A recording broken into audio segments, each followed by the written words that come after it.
Hello friends, welcome to மக்கள் சேவை channel. இன்றைக்கி நம்ம ஒரு முக்கியமான இன்ஃபர்மேஷன் பற்றி தான் பார்க்க போகிறோம். அதாவது தனிநபர் கடன், வீட்டுக் கடன், வாகன கடன் போன்றவற்றை வாங்குபவர்களுக்கும் வாங்க போகிறவர்களுக்கும் ரிசர்வ் பேங்க் ஆஃப் இந்தியா ஒரு அதிரடியான சூப்பரான அறிவிப்பு வந்து வெளியிட்டிருக்காங்க.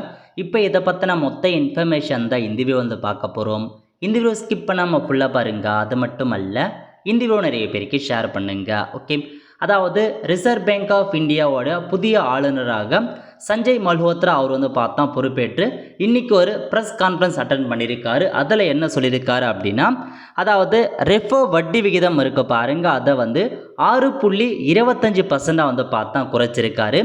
வங்கிகளின் குறுகிய கால கடனுக்கான ரெஃபோ வட்டி விகிதம் 6.25% குறைக்கப்பட்டுள்ளது. 5 ஆண்டுகளுக்கு பின்னர் ரெஃபோ வட்டி விகிதம் குறைந்துள்ளது. இதன் மூலம் வீடு வாகன கடன்களுக்கான வட்டி விகிதமும் குறையக்கூடும் அப்படின்ற மாதிரி வந்து சொல்லியிருக்காங்க. ஆர்பிஐ சார்பில் ரெஃபோ வட்டி விகிதத்தை 6.50% 6.25% வந்து பார்த்தா குறைஞ்சிருக்காங்க. ஸோ விகிதத்தை 25 அடிப்படை புள்ளிகளை குறைச்சி இப்போதைக்கு ஒரு நல்ல அப்டேட்டாக கொண்டு வந்திருக்காங்க. இதனால் வந்து பார்த்தா பொதுமக்களுக்கும் ஒரு சில பெனிஃபிட் வந்து இருக்க போது. ஃபர்ஸ்ட் ஆஃப் ஆல், ரெஃபோ வட்டி அப்படின்னா என்ன அப்படின்னு பார்த்தீங்கன்னா, இதை உங்களுக்கு வந்து ரீபர்ச்சேஸ் அக்ரிமெண்ட் அப்படின்னு வந்து சொல்லுவாங்க. அதாவது என்ன காரணம், நமக்கு ஏதாச்சும் வந்து கடன் தேவைப்படுது அப்படின்னா நம்ம பேங்க்கில் போயிட்டு லோன் வந்து வாங்குவோம். இதுவே பேங்க்குக்கு ஏதாச்சும் லோன் தேவைப்படுது அப்படின்னா ரிசர்வ் பேங்க் ஆஃப் இந்தியாகிட்டேருந்து அவங்க லோன் வந்து வாங்குவாங்க. இதுதான் வந்து ரெஃபோ வட்டின் அப்படின்னு சொல்லுவாங்க. இப்போது இந்த கமர்ஷியல் பேங்க்லையுமே ரிசர்வ் பேங்க் ஆஃப் இந்தியாகிட்டேருந்து வாங்குகிற லோனுக்கான இன்ட்ரெஸ்ட் தான் 6.25% வந்து பார்த்தா குறைச்சிருக்காங்க. இதுக்கு முன்னாடி 6.50% இருந்துச்சு. இப்போ அதை 6.25% தான் வந்து பார்த்தா குறைச்சிருக்காங்க. ஸோ இதனால் பொதுமக்களுக்கு என்னமான பெனிஃபிட் இருக்க போகுது அப்படின்னா, இப்போது வங்கிகளுக்கே கமர்ஷியல் பேங்க் எல்லா பேங்க்குக்கான வட்டியுமே வந்து கொஞ்சம் குறைச்சதால் ஸோ நம்ம பேங்க்குக்கிட்டேருந்து வாங்குகிற கடன் இருக்க பாருங்கள், தனிநபர் கடனாக இருக்கட்டும், வீட்டு கடனாக இருக்கட்டும், வாகன கடனாக இருக்கட்டும், எல்லாமே வந்து பார்த்தா குறையும் அப்படின்ற மாதிரி வந்து சொல்கிறாங்க. கண்டிப்பாக குறைவதற்கான வாய்ப்புகள் இருக்குது.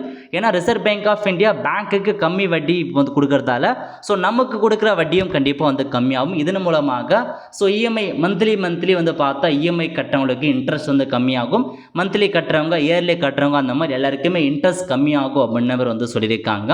இப்போ இந்த ரெஃபோ வட்டி வந்து குறைச்சதால ஸோ இந்தியா முழுக்க இருக்க பொருளாதாரத்தை ஊக்குவிக்கும் அப்படின்னு நம்ம நிறைய பேர் வந்து தெரியப்படுத்திட்டு வராங்க. இதன் மூலமாக புதுசாக வீடு வாங்குறவங்க, ரியல் எஸ்டேட்லாம் போடுறவங்க எல்லாருக்குமே வந்து ஒரு ஊக்கத்தை கொடுக்கும். நிறைய பேர் வந்து பார்த்தா புதுசாக வந்து வீடு வாங்குவதற்கு முன்மொழிவாங்க அப்படின்ற மாதிரிலாம் தெரிவிச்சிருக்காங்க.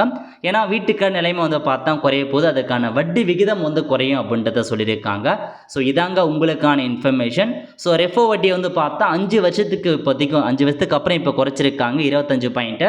ஸோ இது எந்த அளவுக்கு நல்லா இருக்குது அப்படின்றத நீங்கள் மறக்காமல் கமெண்ட் பாக்ஸில் தெரியப்படுத்துங்க.